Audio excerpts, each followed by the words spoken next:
मेघमाल शीघ्र आसुथिबा आम्भमानकर उद्धारकर्ता प्रभु यीशु ख्रीष्टंकर अति पवित्र और बहुमूल्य नाम आपण मानकु आउ गोटे नूतन प्रसंग समस्त को पुनर्बार मु स्वागत करुछि। ख्रीष्ट रे प्रिय भाई भौणी माने परमेश्वर आमानकु प्रेम करी आउ गोटे सुंदर अवकाश देइछन्ते। आउ एही सुंदर समय मध्यरे मु परमेश्वर वाक्य ठारू आउ गोटे नूतन प्रसंग रखिबा पई चाहे। आज जो प्रसंग रे आमे माने कथाबार्ता हेबा सेही प्रसंगर शीर्षक हला काहे कि निद हुए नाही। एही प्रसंग रे आमे प्रभु को वाक्य रु अल्प समय ध्यान करिबा। मनुष्य को बा जने व्यक्ति को काहे कि निद हुए नाही। एही प्रसंग रे प्रभु को वाक्य आम मानकु कोन कहे। प्रिय भाई भणी माने जदि आपण माने गीत संगीता 127 अध्याय 2 पद पढ़िबे जे गीत रचक से प्रकार कहते आपना प्रियतम को से कौन करती निद्रा दियंती। आपना प्रिय जन को प्रिय लोक मान को परमेश्वर निद्रा दियंती। तो वास्तव में आज आम कथबार्ता हेबा जे जने व्यक्ति को जने लोक को निद काहींकी हुए नहीं। किछि दिन तले जने भाई ए प्रकार कहूथिले जे आमर जने भाई पाई आपण माने प्रार्थना करंतु ताहाकर 2 वर्ष हला तांकु निद हो नहीं। 2 वर्ष हलानी से भाई को निद हो नहीं। आपण माने प्रार्थना करंतु। प्रिय भाई भणी माने आज आमे वाक्यर आलोक रे अल्प समय ध्यान करी देखिबा जे वास्तव रे निद काहींकी हुए नहीं। ताहार 5टी कारण मु बाइबल ठारू रखिबा पई चाहे। प्रथम कारण आपण मानक निकट रे मु रखिबा पई चाहे मो सहित आपण माने उपदेशक पुस्तक 5 अध्याय को आसीबे। उपदेशक 5 अध्याय 12 पद रे ए प्रकार लिखा जाए श्रमजीवी लोक अल्प बा बहुत खाइले हैं ताहार निद्रा सुखकर हुए मात्र धनवान रो पूर्णता ताहाकू निद्रा जीवाकू देव नाही। निद काहे हुए नाही कारण बाइबल आमको भल भाव कहे जने परिश्रमी लोक को आपण देखिबे से माने दिन जाक काम करी अल्प टंका से माने रोजगार करंती आउ जहाँ सब से माने इनकम करंती सेतिरे से माने संतुष्ट होई डाली हो चारू हो से माने बने परिवार सहित अल्प खाइले किंबा अधिक खाइले से मानकर निद्रा से माने आराम रे सुई जाती। मात्र बाइबल कहे जे मात्र धनवान रो पूर्णता मनुष्य को निद्रा जीवाकू दिए नहीं निद दिए नहीं। सेति पाई प्रभु यीशु ख्रीष्ट कहिले जे जेउठारे धन सेही ठारे तुममानकर मन। एही कथा प्रभु यीशु ख्रीष्ट आमानकु कहिले आ से आमानकु सचेतन कले। वास्तव रे धनी हेबा टंका उपार्जन करिबा पाप नुहे। आमे देखुचु जे आइबो उस देशर समस्तंक ठारू से नंबर 1 धनी व्यक्ति थिले। मात्र परमेश्वर निजे सर्टिफिकेट दियंती आइबोंक विषय रे कहंती जे पृथ्वीर समस्त लोक ठारू आइबो से सिद्ध थिले सरल थिले कुक्रिया त्यागकारी जने व्यक्ति थिले परमेश्वर को भय करिबा जने व्यक्ति थिले। धनवान हेबा धनी हेबा पाप नुहे किंतु परमेश्वरंक ठारू अधिक धन प्रति प्रेम करिबा धन प्रति दौड़ीबा धन प्रति आसक्त हेबा एहा पाप अटे। आ जेते बेले जने मनुष्य धन प्रति तार प्रेम बढ़ी जाए लालायित हुए आ धनवान रो पूर्णता कोन करे नै निद्रा जीवाकू दिए नै। धनी माने राति सोई पारंती नाही। टिके बिलेई घर को आसिले मूसा टिके कोनसी थाली गिना टिके शब्द कले से माने निद भागी जाए कारण आलमेरी रे टंका थाए आलमेरी रे सोना थाए से माने सोई पारंती नाही। प्रिय भाई भणी माने प्रभु को नाम रे गौरव हो।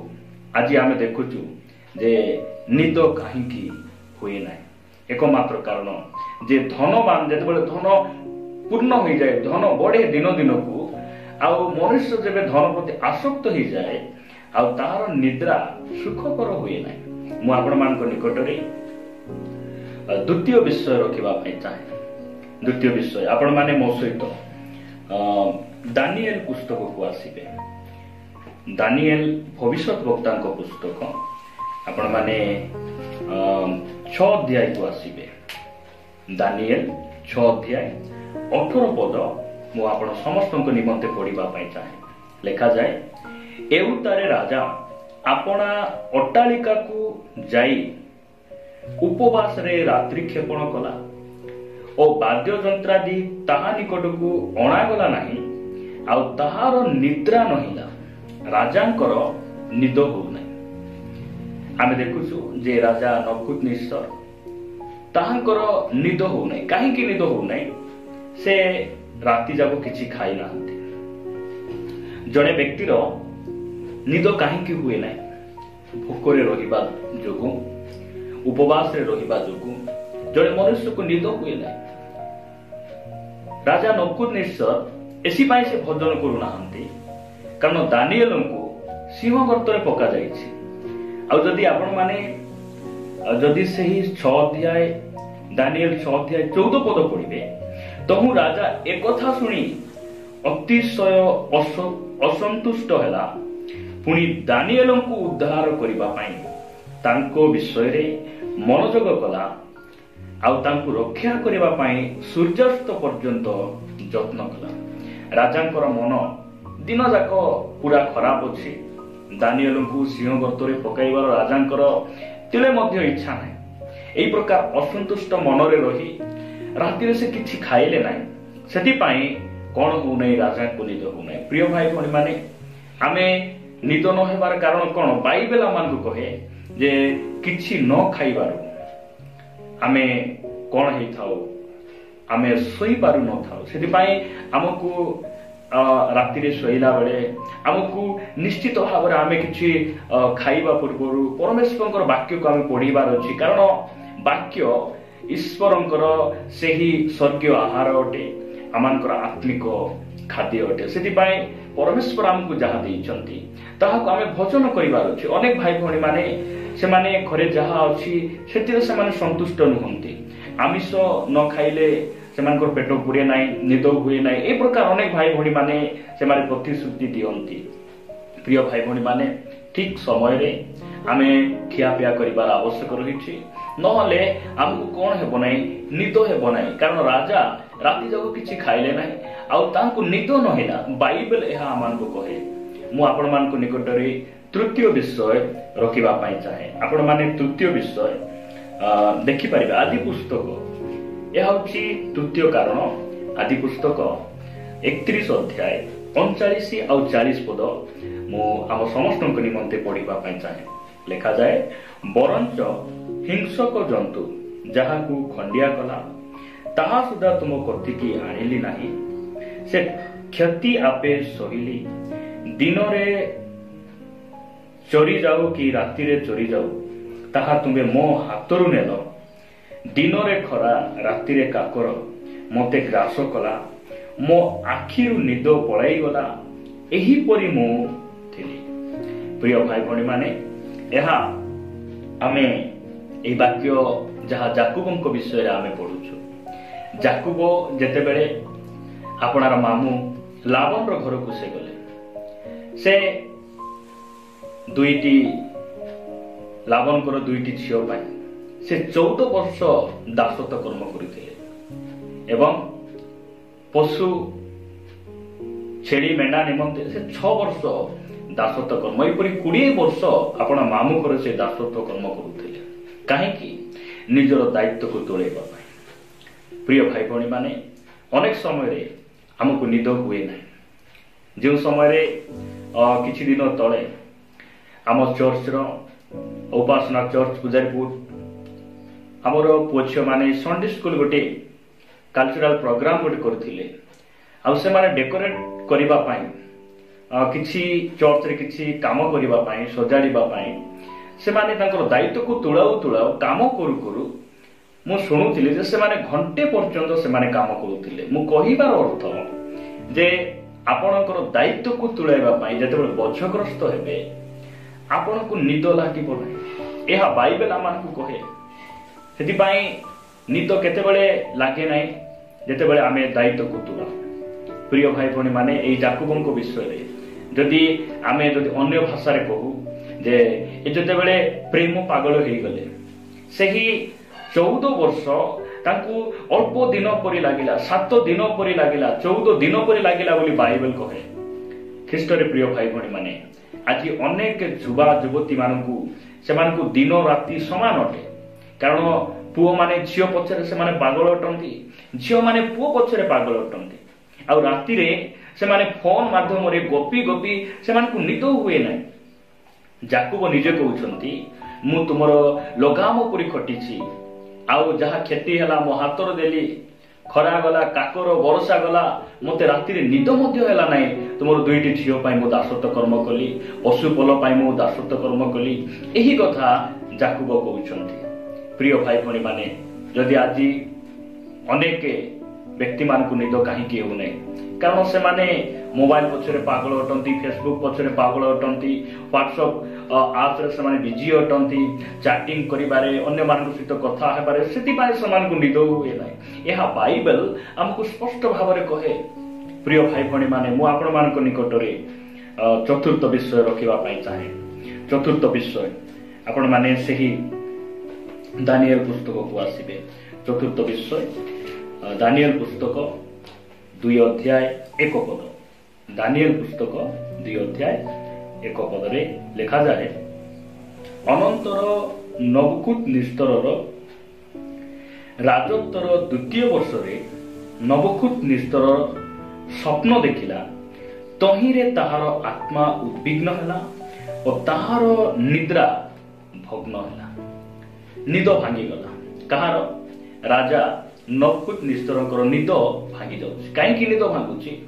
କାରଣ ସେ ଗୋଟେ ସ୍ୱପ୍ନ ଦେଖୁଛନ୍ତି, ଆଉ ସେ ସ୍ୱପ୍ନ ମାଧ୍ୟମରେ ସେ ଭୟଭୀତ ହେଇଯାଉଛନ୍ତି, ଆଉ ଉଦ୍ବିଗ୍ନ ହେଉଛନ୍ତି, ନିଦ ଭାଙ୍ଗି ଯାଉଛି। ଆମେ ଠିକ୍ ସେହିପରି କିଛି ଆମେ ସ୍ୱପ୍ନ ଦେଖୁ, ଯେଉଁ ସ୍ୱପ୍ନ ଦ୍ୱାରା ଆମକୁ ଭୟ ଲାଗେ, ଡର ଲାଗେ, ଆଉ ସେଇ ସ୍ୱପ୍ନ ମାଧ୍ୟମରେ ଆମର ନିଦ କ'ଣ ହେଇଯାଏ? ଭାଙ୍ଗିଯାଏ। ବେଳେବେଳେ ଆମେ ଅନେକଙ୍କ ଠାରୁ ଶୁଣିଛୁ ଯେ ରାତି ମୁଁ ଗୋଟିଏ ସ୍ୱପ୍ନ ଦେଖିଲି, ଆଉ ମତେ ସକାଳ 4ଟା-5ଟା ପର୍ଯ୍ୟନ୍ତ ବିଲକୁଲ ମୁଁ କେତେ ଆଖି ବୁଜି ଚେଷ୍ଟା କଲି, ମାତ୍ର ମତେ ନିଦ ହେଲା ନାହିଁ। ପ୍ରିୟ ଭାଇ ଭଉଣୀ ମାନେ, ରାଜା ନବୁକୁଦନେସ୍ତର ଯେଉଁ ସ୍ୱପ୍ନ ଦେଖିଲେ, ସେ ସ୍ୱପ୍ନ ମଧ୍ୟ ସେ ଭୁଲିଗଲେ। ପରମେଶ୍ୱର ସେ ସ୍ୱପ୍ନକୁ ଲୁଚେଇ ଦେଲେ, ଆଉ ପରମେଶ୍ୱରଙ୍କର ଦାସ ଦାନିଏଲ ସେଇ ସ୍ୱପ୍ନକୁ ସେ କହିଲେ, ଆଉ ସ୍ୱପ୍ନର ଅର୍ଥ ମଧ୍ୟ କହିଲେ। ସେଥିପାଇଁ ନିଦ ନ ଆସିବାର କାରଣ, ଏଇସବୁ କାରଣରୁ ଜଣେ ବ୍ୟକ୍ତିକୁ କ'ଣ ହୁଏ ନାହିଁ? ନିଦ ହୁଏ ନାହିଁ। ଶେଷ କଥା କହି ମୁଁ ସମାପ୍ତ କରିବା ପାଇଁ ଚାହେଁ। ଆପଣମାନେ ମୋ ସହିତ ଏଷ୍ଟର ପୁସ୍ତକକୁ ଆସିବେ। ଏଷ୍ଟର 6 ଅଧ୍ୟାୟ 1 ପଦ। ଏଷ୍ଟର 6 ଅଧ୍ୟାୟ 1 ପଦରେ ଏ ପ୍ରକାର ଲେଖାଯାଏ, ସେହି ରାତ୍ରିରେ ରାଜା ଶୋଇପାରିଲା ନାହିଁ। ସେହି ରାତ୍ରିରେ ରାଜା ଶୋଇପାରିଲା ନାହିଁ। ଏଣୁ ସେ ସ୍ମରଣୀୟ ଇତିହାସ ପୁସ୍ତକ ଆଣିବାକୁ ଆଜ୍ଞା ଦେଲା। ପୁଣି ତାହା ରାଜା ସାକ୍ଷାତରେ ପାଠ କରାଗଲା। ଲେଖାଯାଏ, ସେହି ରାତ୍ରିରେ। କେଉଁ ରାତ୍ରିରେ? ଯେଉଁଦିନ ହାମନ ଜିହୁଦୀ ଲୋକମାନଙ୍କୁ ବା ମର୍ଦ୍ଦକ୍ୟକୁ ଫାଶୀ ଦେବା ପାଇଁ ଗୋଟିଏ ଫାଶୀ କାଠ ସେ ତିଆରି କରୁଛି। ଫାଶୀ କାଠ ସେ ଏକ 50 ହାତ ଉଚ୍ଚର ଫାଶୀ କାଠ ତିଆରି କରୁଛି ଯେ ଜିହୁଦୀ ମର୍ଦ୍ଦକ୍ୟକୁ ଫାଶୀ ଦେବା ପାଇଁ। ଏହି କଥା ଯେତେବେଳେ ରାଜା ଶୁଣୁଛନ୍ତି, ତାହାଙ୍କୁ ସେଇ ରାତ୍ରିରେ କ'ଣ ହେଉନାହିଁ? ନିଦ ହେଉନାହିଁ। ପ୍ରିୟ ଭାଇ ଭଉଣୀ ମାନେ, ଯେଉଁ ସମୟରେ ପରମେଶ୍ୱରଙ୍କ ଲୋକମାନେ ସଙ୍କଟରେ ପଡ଼ନ୍ତି, ବିପଦରେ ପଡ଼ନ୍ତି, ଆଉ ସମସ୍ୟାରେ ପଡ଼ନ୍ତି, ସେହି ସମୟରେ ସେହି ଅଞ୍ଚଳର ଶାସନକର୍ତ୍ତା ମାନଙ୍କର ନିଦକୁ ପରମେଶ୍ୱର କ'ଣ କରନ୍ତି? ଭାଙ୍ଗି ଦିଅନ୍ତି। ପ୍ରଭୁଙ୍କ ନାଁ ଆମର ଗୌରବ ହଉ। ପରମେଶ୍ୱର ଆମର ନେତାମାନଙ୍କ ଦ୍ୱାରା, ଆମର ଉଚ୍ଚ ପଦ ପଦବୀର ଲୋକମାନଙ୍କ ଦ୍ୱାରା ତାହାଙ୍କର ଲୋକମାନଙ୍କୁ ସେ ନିୟନ୍ତ୍ରଣ କରନ୍ତି, ସୁରକ୍ଷା ଦିଅନ୍ତି। ଆଉ ଏହି ମର୍ଦ୍ଦକ୍ୟକୁ ଫାଶୀ ଦେବା ନିମନ୍ତେ ହାମନ କ'ଣ କରୁଛି? ଫାଶୀ କାଠ ପ୍ରସ୍ତୁତ କରୁଛି। ଏହିପରି ସମୟରେ ରାଜାର ନିଦକୁ ପରମେଶ୍ୱର ଖରାପ କରିଦେଉଛନ୍ତି। ଆଉ ଯେଉଁ ହାମାନ ମର୍ଦ୍ଦକ୍ୟ ବା ଜିହୁଦୀ ଲୋକମାନଙ୍କୁ ଫାଶୀ ଦେବା ପାଇଁ ଯେଉଁ ଫାଶୀ କାଠ ପ୍ରସ୍ତୁତ କରିଛି, ସେହି ଫାଶୀ କାଠରେ ସେହି ହାମାନକୁ ଫାଶୀ ଦିଆଯାଉଛି। ଆମର ପରମେଶ୍ୱର କେତେ ଭୟଙ୍କର ପରମେଶ୍ୱର ଅଟନ୍ତି। ଆଜି ଆମେ ଦେଖୁଛୁ ଯେ ନିଦ କାହିଁକି ହୁଏ ନାହିଁ।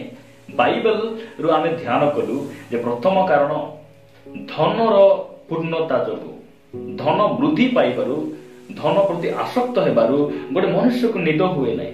ନିଦ କାହିଁକି ହୁଏ ନାହିଁ ଆମେ ଦେଖିଲୁ। ଦ୍ୱିତୀୟ ବିଷୟ ଯେ ଖାଲି ପେଟରେ ରହିଲେ, ନ ଖାଇ ଉପବାସରେ ରହିଲେ ମଧ୍ୟ ରାତିରେ ନିଦ ହୁଏ ନାହିଁ। ତୃତୀୟ ବିଷୟ ନିଜର ଦାୟିତ୍ୱକୁ ବା ପ୍ରେମ ପାଗଳ ହେଲେ ମଧ୍ୟ, ଜାଗତିକ ଶାରୀରିକ ଅଭିଳାଷରେ ଆମେ ଆସକ୍ତ ହେଲେ କଣ ହୁଏ ନାହିଁ, ରାତିରେ ନିଦ ହୁଏ ନାହିଁ। ଆମେ ଚତୁର୍ଥ ବିଷୟ ଦେଖୁଛୁ ଯେ ସ୍ୱପ୍ନ ଦ୍ୱାରା ବା ସ୍ୱପ୍ନର କାରଣରୁ ଉଦ୍ବିଗ୍ନ ହେବାରୁ କଣ ହୁଏ ନାହିଁ, ଗୋଟେ ମନୁଷ୍ୟକୁ ନିଦ ହୁଏ ନାହିଁ। ପଞ୍ଚମ କାରଣ ଆଉ ଶେଷ କାରଣ ଆମେ ଦେଖୁଛୁ ଯେ ପ୍ରଭୁଙ୍କର ଲୋକମାନେ ଯେବେ ବିପଦରେ ରୁହନ୍ତି, ସଙ୍କଟରେ ରୁହନ୍ତି, ସେହି ସମୟରେ ସେହି ଅଞ୍ଚଳ, ସେହି ଦେଶର ରାଜାମାନଙ୍କର ନିଦକୁ ପରମେଶ୍ୱର ଖରାପ କରିଦିଅନ୍ତି। ଆଉ ସେମାନଙ୍କୁ ନିଦ ହୁଏ ନାହିଁ। କାହିଁକି? ସେମାନଙ୍କୁ ମୁଁ କେମିତି ଉଦ୍ଧାର କରିବି, ଏମାନଙ୍କୁ ବଞ୍ଚେଇବି, ଏହି ଚିନ୍ତା ସେମାନଙ୍କ ମଧ୍ୟରେ ପଳାଇ ଆସେ। ପ୍ରିୟ ଭାଇ ଭଉଣୀ ମାନେ, ପ୍ରଭୁ ଏ ବାକ୍ୟ ଦ୍ୱାରା ଆମ ପ୍ରତ୍ୟେକଙ୍କୁ ପ୍ରଚୁର ଭାବରେ ଆଶୀର୍ବାଦ କରନ୍ତୁ।